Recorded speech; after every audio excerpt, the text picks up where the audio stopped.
Welcome back to the deep dive. Today, we're strapping in and going full throttle into the world of Formula One. Absolutely. We're talking about the absolute pinnacle of motorsport. Exactly. And this isn't just about the speed, is it? It's this incredible mix of technology, high-stakes finance, and, a strategic chess match played at, 200 miles an hour? It really is. It blends that engineering brilliance with just unbelievable human endurance.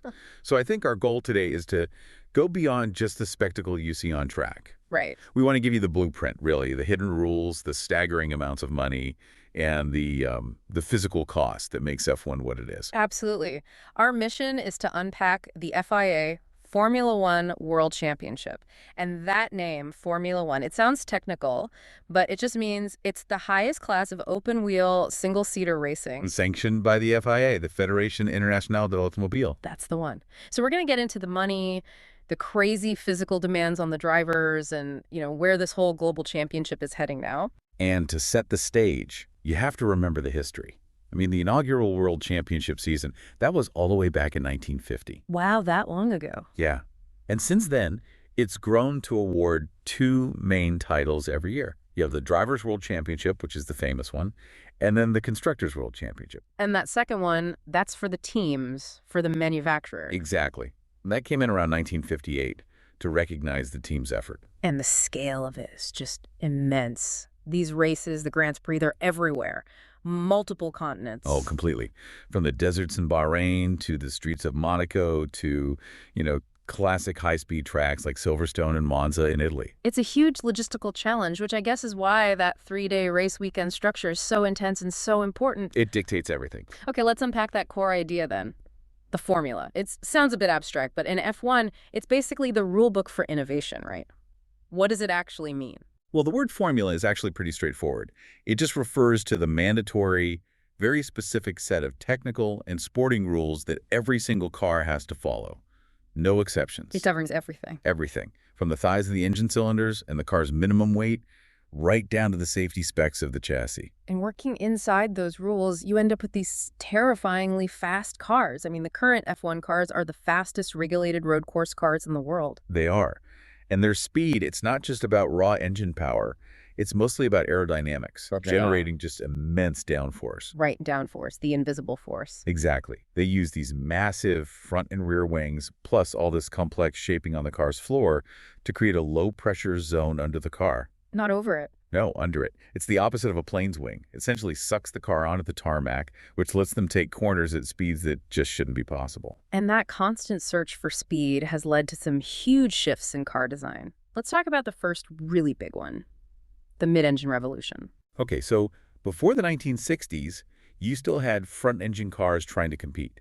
The engine was in front of the driver, which was, the conventional car layout. But it had limits. Big limits.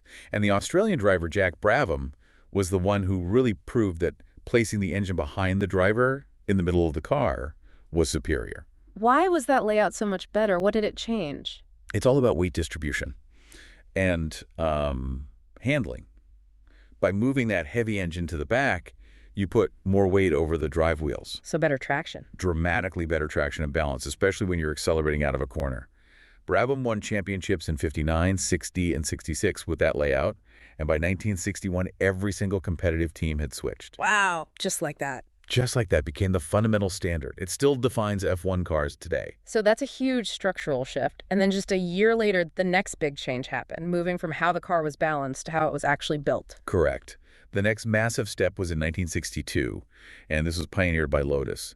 They introduced the aluminum sheet monocoque chassis. Instead of the old tube frames. Right, instead of the traditional space frame design. It was a huge technological breakthrough because the body shell itself could now carry the structural load. So it was lighter, stiffer, and stronger all at once. That rigidity must have been critical when they started playing with aerodynamics. Oh, it was essential for stability, which leads us right into the wings. Teams were slowly realizing they could manage airflow, and then things just escalated so fast around 1968. That's when the airfoils, the wings, appeared? Yep. At the 1968 Monaco Grand Prix, the Lotus owner Colin Chapman just bolted these modest front wings and a rear spoiler onto his car.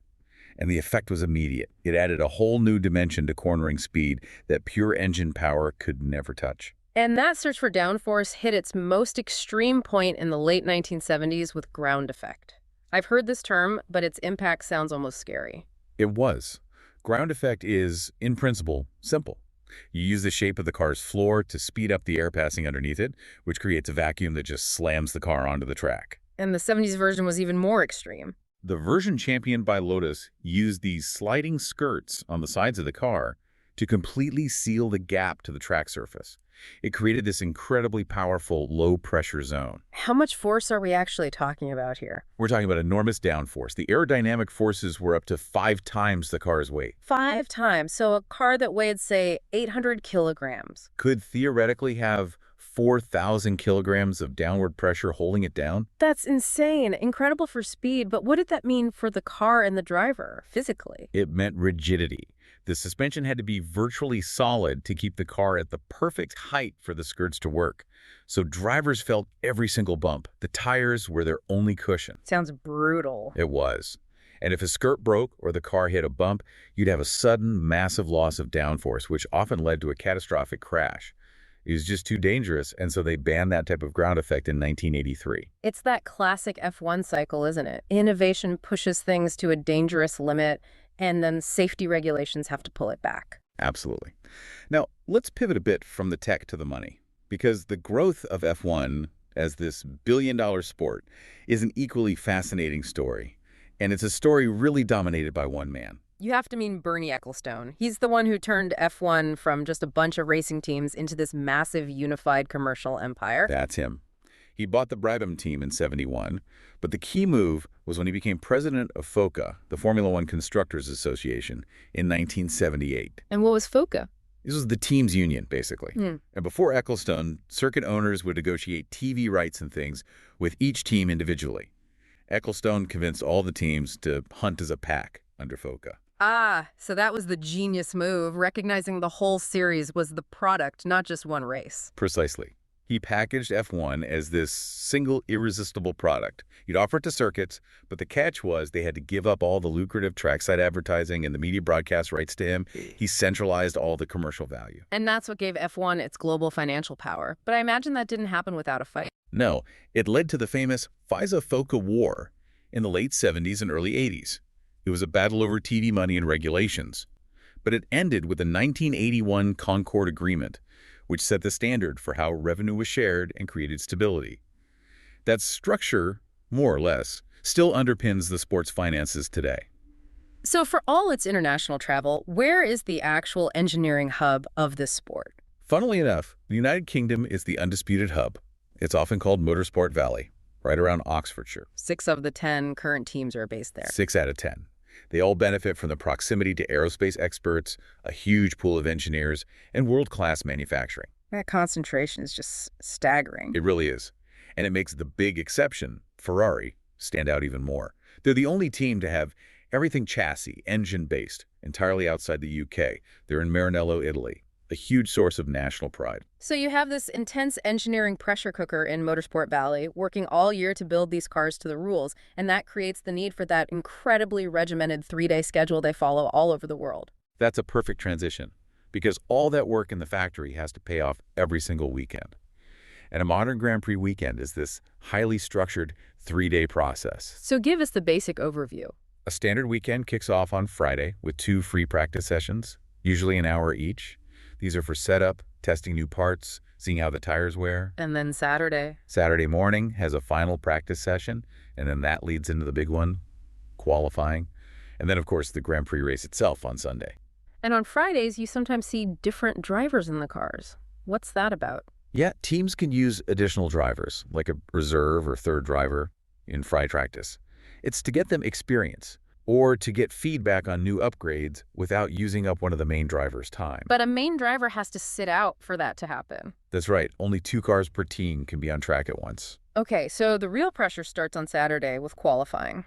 Since 2006, they've used this knockout format. It's incredibly intense because one mistake, one bit of traffic, and your whole weekend can be ruined. With 20 cars, it's split into 3 phases to just keep ratcheting up the pressure. Let's start with Q1, the first session. Q1 is 18 minutes long. Its main job is to eliminate the 5 slowest drivers, so they'll start in positions 16 to 20. But the most important rule here is the 107% rule. Right, explain that. Any driver whose best lap is slower than 107% of the fastest time in Q1 isn't technically allowed to start the race. Mm. They can get permission from the stewards, but it's basically a minimum competency rule to make sure no one is dangerously slow. Okay, then the field gets narrowed down in Q2. Right. The 15 remaining drivers get 15 minutes to set one of the 10 fastest times. So positions 11 through 15 are decided here.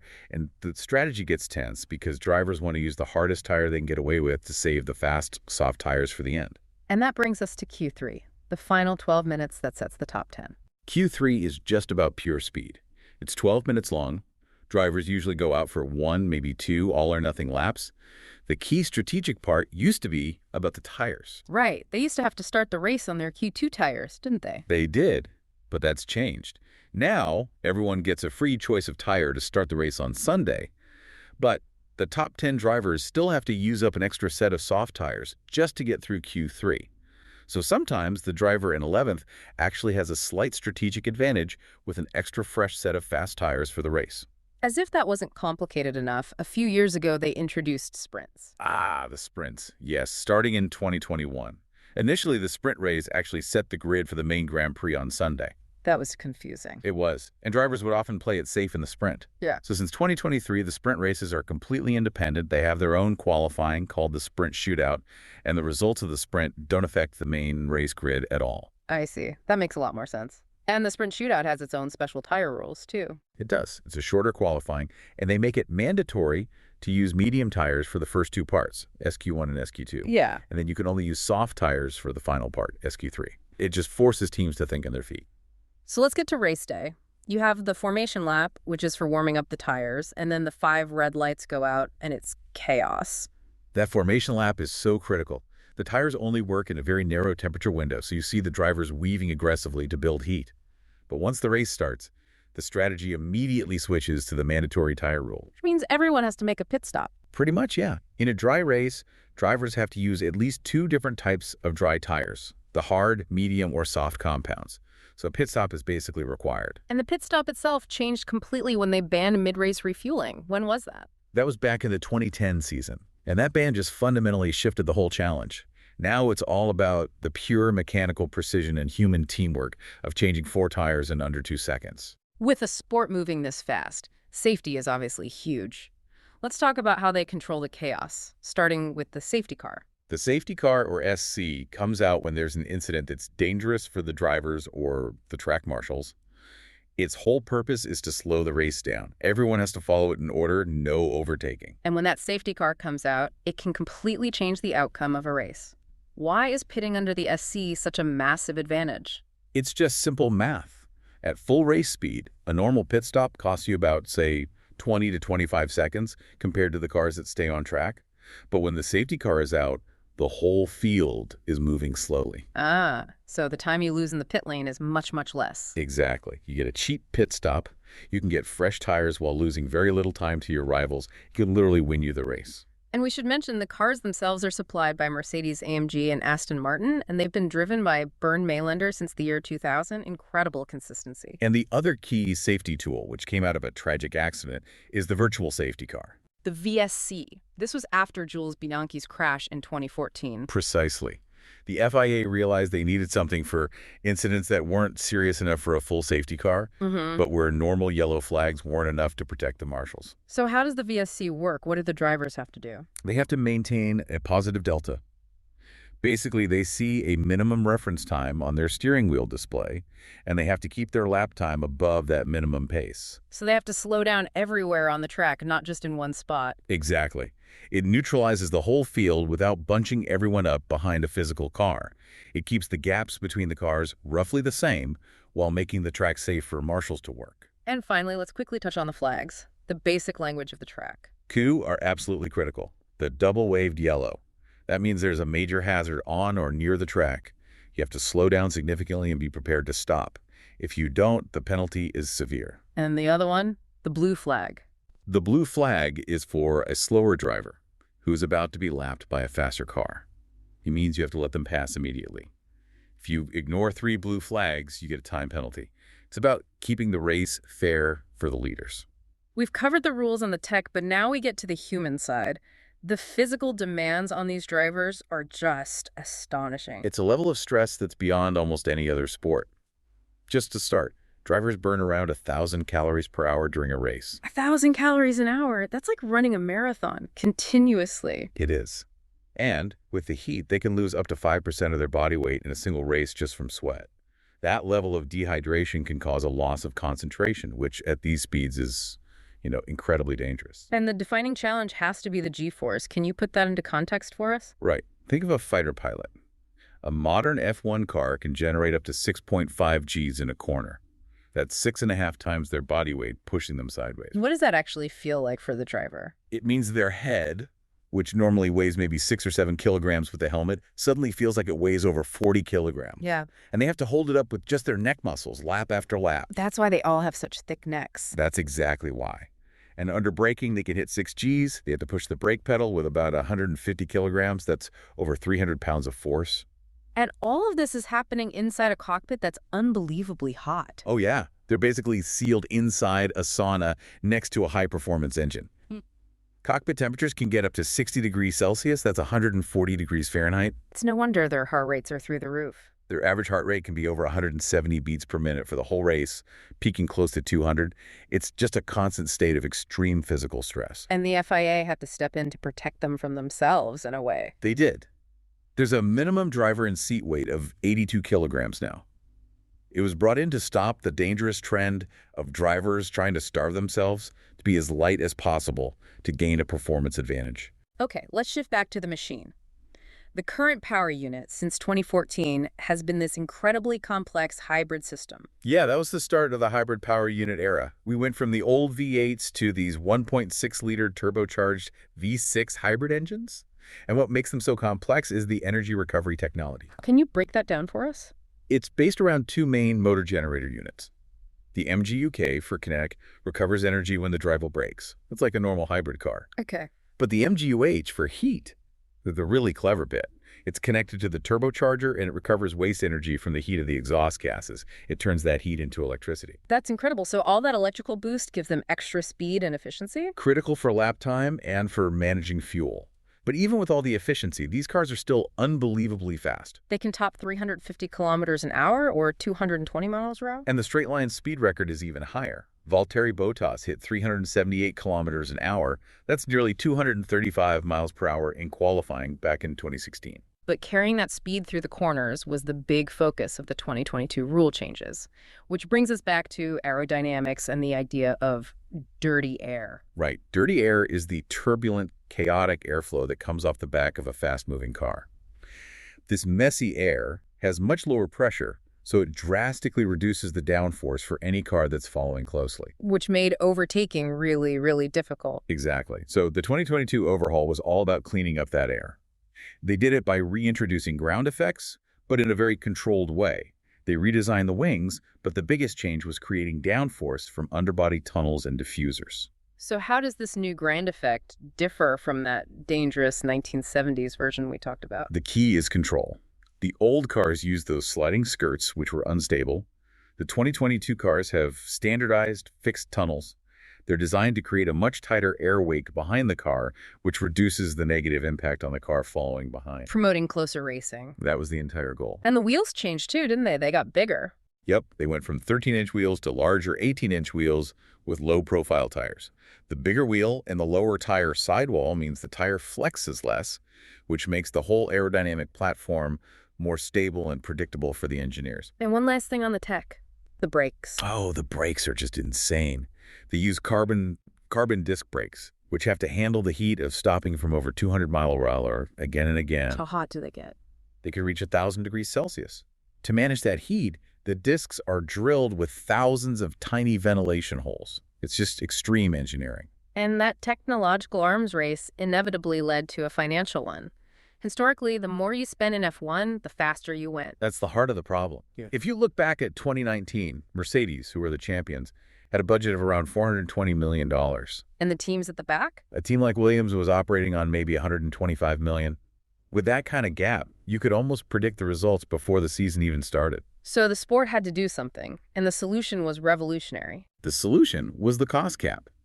It was supposed to start at $175 million in 2021, but the pandemic changed things. It ended up settling at $135 million for the next few years. That is a massive spending cut for the big teams. A huge cut. But there's criticism that the cap has some pretty big loopholes, right? It doesn't cover everything. That's the key nuance. The cap excludes some huge costs. The big ones are driver salaries, the salaries of the 3 highest paid staff, and all marketing and travel costs. So the arms race just shifts to different areas. That's exactly what's happening. The cap has leveled the playing field for car development, but now the big money is being spent on the exempt areas. Teams are paying more than ever for the top drivers and the best engineers because their spending there is unlimited. But even with those exclusions, the cap does seem to be working. It's forcing teams to be more efficient. You can see the proof on track. Look at McLaren in 2023. They started the season near the back, and by the end of it, by maximizing their resources under the cap, they were fighting for podiums.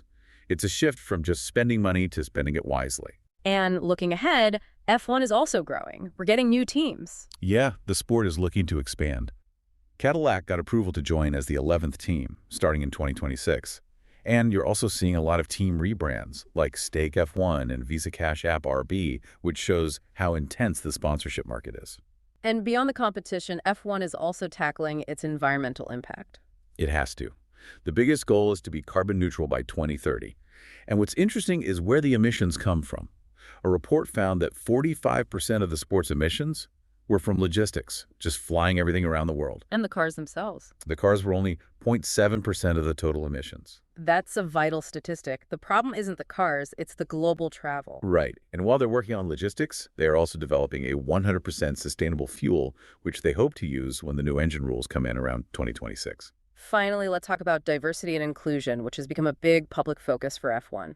The hashtag Wear Races Own initiative started in 2020 to fight racism and inequality. And you saw a lot of very visible support on the grid. But some of the real change has been happening inside the teams. Mercedes, for example, started a big program to increase diversity in their hiring. The most obvious gap has always been the lack of women on the grid. Historically, only 5 women have ever even competed in a Grand Prix.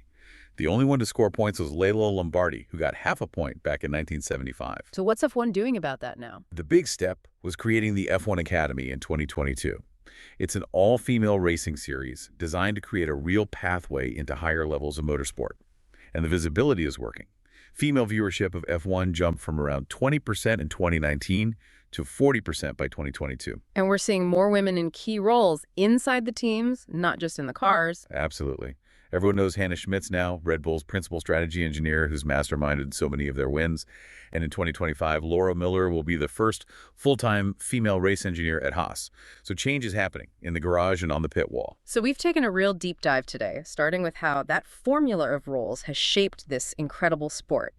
We looked at the history, from the mid-engine revolution to those dangerous early ground effects. And we broke down the modern race weekend with its strategic safety cars and the VSC. We also highlighted the unbelievable demands on the drivers, the 6.5 Gs, the 140-degree cockpits. And we talked about how the machines themselves, now these complex hybrids, are constrained by rules designed to get rid of dirty air and just promote better racing. But the future is really being shaped by the economics. That $135 million cost cap is forcing teams to be smarter, not just richer. But those exclusions for drivers and top staff mean the arms race has just shifted its focus. It has. If we tie all of this together, it leaves a big question for you, the listener, to think about next time you watch a race. Given this new cost cap and the push for stability, will the pinnacle of motorsport truly become more about strategic genius and raw driver skill than it's been in decades? Or will huge spending just get redirected to the exempt areas, making the driver the single most expensive and most critical differentiator on the grid? Every decision and every bit of driver input matters more than ever.